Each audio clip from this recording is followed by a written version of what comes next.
we've learned the controls and we've practiced the basic skills in the garage. Now it's time to get the motorcycle moving. Alright, as we learn to ride, remember your two safety valves. You've got your engine cutoff switch. So if something's going wrong, you know what to do. You can turn the engine off, just a flick of your thumb, and leave all four fingers on the clutch lever at all times. If something's going wrong, you don't know what to do, squeeze that in and it'll remove the engine's power from the rear wheel. Squeeze it all the way in. Those are your safety valves.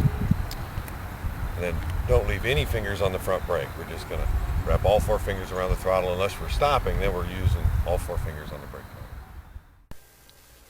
In exercise 1, we're going to rock the motorcycle by slipping the clutch. You're going to mount and start the motorcycle, place it down into first gear, and then you're going to ease the clutch lever out until the clutch starts to slip some of the engine's power to the rear wheel. This will move the motorcycle forward. Then you squeeze the clutch lever in and push it back with your feet. You'll get a spotter to help you, and they can make sure that you're looking up at the horizon and not down at your hands.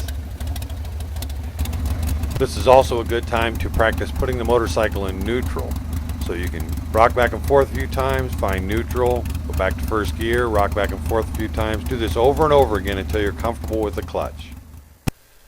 For the rest of the exercises, we're going to need a parking lot and some markers. You can save some plastic drinking bottles and fill them with water so they won't blow away, and loosen the caps so that if you run over them, they'll just crush instead of becoming an obstacle. Place 5 markers down the long sides of the parking lot and a couple more on each of the short sides of the parking lot to create a rounded rectangle. Then we can move the motorcycle, slipping the clutch, from marker to marker, moving around the outside of the markers. In exercise 2, we're going to move the motorcycle from marker to marker, slipping the clutch to pull the motorcycle forward, but walking with our feet on the ground for balance. You can practice keeping your head and eyes up, looking up at the horizon, but keeping your vision wide so that you can see the markers in your peripheral vision. Don't look down at the ground when you're stopping. Don't look down at the markers as you're going around them. Use your front brake to stop, pulling the clutch lever all the way in as well.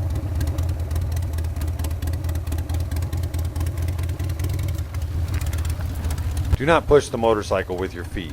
Make sure you're slipping the clutch to move the motorcycle forward. Do this for several laps and stop and put the motorcycle in neutral to talk with your spotter once per lap. They can confirm that you're keeping your head and eyes up, that you're using your clutch and front brake smoothly.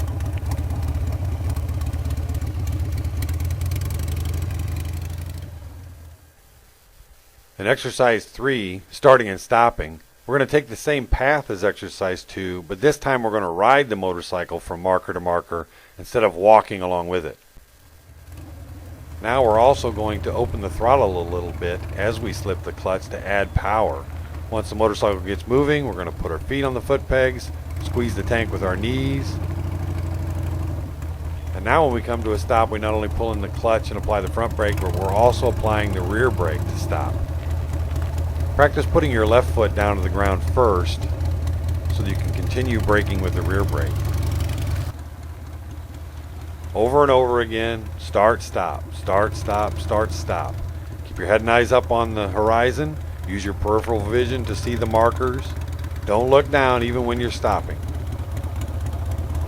Slip the clutch and open the throttle to get moving.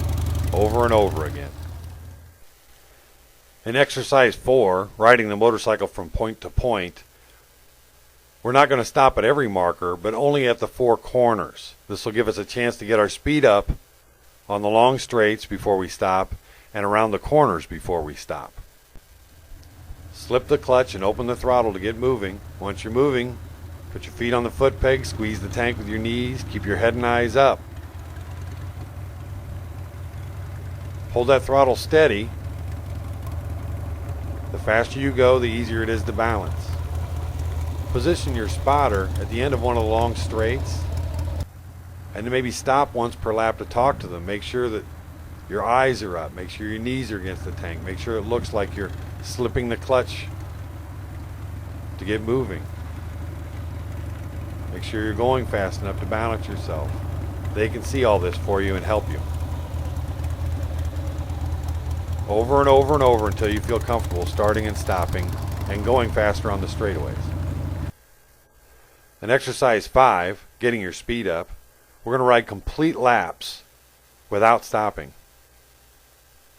We're going to be in first gear, holding the throttle open and steady. Right outside the markers. Keep your feet on the pegs, your knees against the tank, your head and eyes up. You can turn your head and look through the corners.